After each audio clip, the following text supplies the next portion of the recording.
Pessoal, é muito mais preocupante, muito mais grave do que eu imaginava. Se eu já falava antes que achava que o Felipe Luiz já tinha batido no teto, hoje é muito mais preocupante porque eu desconfio que, além disso, ele tenha batido a cabeça. Porque ele falou do tempo, né? Botou culpa na mãe natureza. Ou seja, tivemos mais dois adversários. O vento, o campo seco, já tinha falado da qualidade da bola. É preocupante. Porque além dele ter batido no teto, eu acho que realmente ele bateu a cabeça, porque ele vai piorando cada vez mais. Agora ele disse na entrevista que não tem que se avaliar. Um treinador que acha que não deve se avaliar, esquece, gente. Esquece. Aí já ultrapassa os limites das suas convicções. Porque ele chama de convicção, eu chamo de teimosia.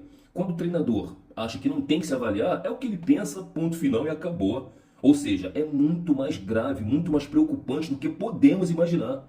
Além disso, de ele achar que não deve se avaliar, se vocês repararem, quando o time joga muito mal, ele diz que jogou muito bem, que fez uma grande partida, um grande jogo. Como ele acabou de falar isso na entrevista.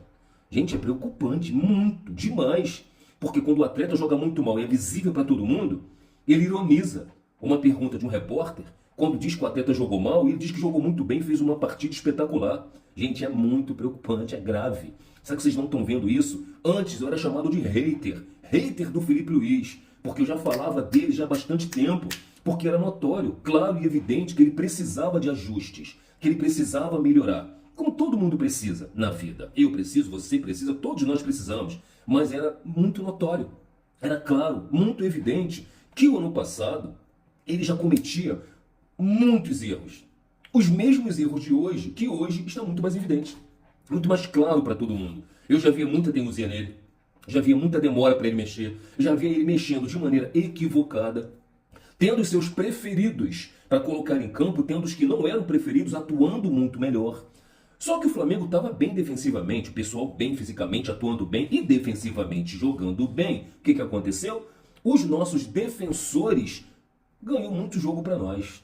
Tanto defendendo como atacando e fazendo gols. Com muitos gols de bola parada, muitos gols de zagueiros, com o Georgiano e a Arrascaeta pisando na área, atuando um pouco mais à frente, após o Flamengo ter tido uma grande ideia de parar com a Arrascaeta, cuidar da saúde dele como tinha que cuidar para ele voar como voou no passado. Mas o Felipe Luiz continuavam com as suas convicções. As suas convicções, que para mim são teimosias. E eu já dizia naquele período. E agora, gente, está muito mais preocupante, muito mais grave. Porque nitidamente ele já bateu no teto. Não sai mais nada dali. Infelizmente não sai mais nada. Ele bateu no teto e bateu com a cabeça, pô.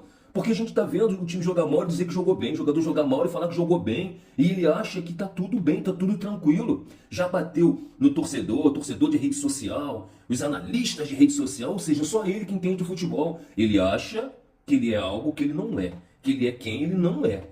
Ele tá com o vírus do Fabrício Bruno. Fabrício Bruno pensa que é o Van Basten, que é um mega super hiper zagueiro. Ele pensa que é um mega super hiper treinador. Ele pode vir ser, que eu acredito até que realmente será. Mas hoje não é. Hoje erra muito, falha muito e ele está se sabotando e sabotando o Flamengo. Com muitas incoerências. Ele fala uma coisa, na outra entrevista ele desfala. Aí ele fala que não vai fazer, no outro jogo ele vai e faz. Eu não improviso. Vai lá e improvisa pra caramba. Gente, tá difícil de aturar. Tá difícil. Do jeito que tá, é quase impossível de ganhar alguma coisa esse ano. Nós estamos atuando pessimamente mal. Mal. O Flamengo joga feio. O Flamengo é mais do mesmo. Todos os adversários do nosso país já sabem como nos confrontar. Já sabem como enfrentar o Flamengo e ganhar do Flamengo. Que todo mundo que jogou exatamente igual ganhou do Flamengo.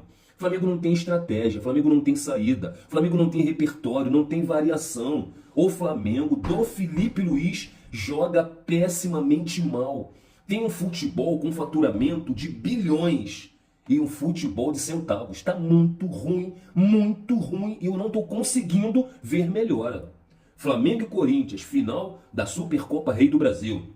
Na teoria, fora de campo, no papel, no mano a mano, cara a cara, de um jogador para outro, quem era o favorito a ganhar aquela taça, aquele título da Supercopa Rei do Brasil? Todo mundo sabe que era o Flamengo. E quem ganhou? O Corinthians. Flamengo e Lanús. No papel, na folha salarial, jogador para jogador, no mano a mano, no cara a cara. E aí? Quem era para vencer essa Recopa Sul-Americana? Flamengo ou Lanús? E quem levou? Como foi o jogo? Como foram os jogos do Flamengo até aqui? Campeonato Carioca com os profissionais, que para mim voltou, apesar de ter se classificado, atuou pior do que os garotos. Pior do que os garotos. Muito ruim. Como é que tá o Flamengo no Campeonato Brasileiro?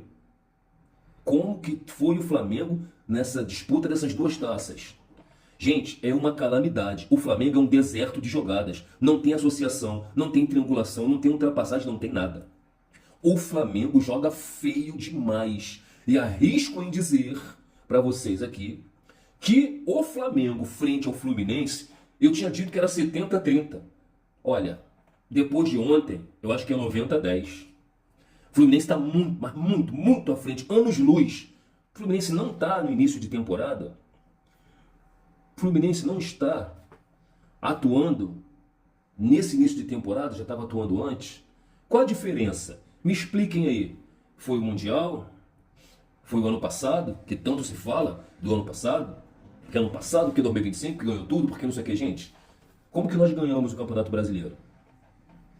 Muitos jogos nos ajudaram a subir na tabela. Vocês lembram disso, né?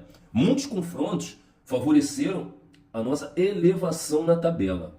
O Palmeiras, graças a Deus, foi definhando no final do campeonato. Definhou. Depois do gancho do Ramon Abate-Abel também, né, que estava dando uma moral para eles enorme, começaram a perder um jogo atrás do outro, os resultados começaram a nos favorecer, entre as outras agremiações, o Flamengo começou a ganhar, mesmo atuando muito mal em alguns jogos. Chegamos à liderança e fomos campeões, mas fomos campeões com uma sequência de jogos ruins. A mesma coisa na Libertadores. A Libertadores, primeira fase, esquece, terrível. Quando nos classificamos, e vamos pular para a final, vamos para a final, quem ia jogar ia ser o Léo Ortiz. O Felipe Luiz ia botar o Léo Ortiz e não o Danilo. O Léo Ortiz escalou o Danilo jogou a final e fez o gol. Ou seja, tivemos muito mais sorte do que qualquer outra coisa no ano passado. E já mostrava como seria o Felipe Luiz nessa temporada. Aí eu era hater do Felipe Luiz quando eu falava do Felipe Luiz. Eu era hater. Como fui hater do Gabigol quando eu fui o primeiro a começar a falar do Gabigol. Gente, eu acho que o Felipe Luiz já bateu no teto. Eu acho, tá? Se fosse para mudar, tinha que mudar nesse exato momento. Porque eu não consigo ver mudança. Segue o canal.